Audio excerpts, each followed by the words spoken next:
Tribal development fund অর্থাৎ TDF প্রকল্পের আওতায় নাবার্ডের আর্থিক সহায়তায় 5টি এডিসি ভিলেজের মোট 36টি জনজাতি পরিবারের মধ্যে জীবিকা ভিত্তিক সহায়তা হিসেবে ছাগল ও শূকর বিতরণ করা হলো। গোমতী জেলার কাকরাবন আদি ব্লকের তরফে নেওয়া হলো এই উদ্যোগ। এই উদ্যোগের লক্ষ্য জনজাতি পরিবারগুলিকে আর্থিকভাবে স্বনির্ভর করে তোলা এবং বিকল্প আয়ের সুযোগ সৃষ্টি করা।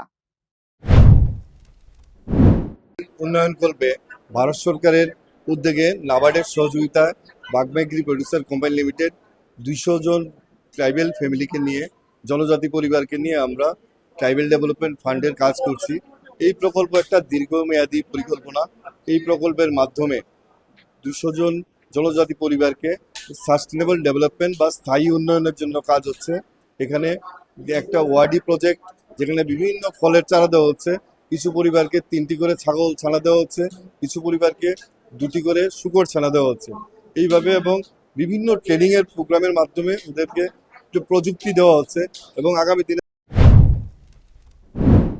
অনুষ্ঠানে উপস্থিত ছিলেন বিধায়ক জিতেন্দ্র মজুমদার, বাগমা এফপিওর চেয়ারম্যান সুদীপ মজুমদার সহ অন্যান্য বিশিষ্ট ব্যক্তিবর্গ। অনুষ্ঠানে প্রকল্পের মাধ্যমে গ্রামীণ অর্থনীতি শক্তিশালীকরণ এবং জনজাতি পরিবারের জীবনমান উন্নয়নের ওপর গুরুত্ব আরোপ করা হয়।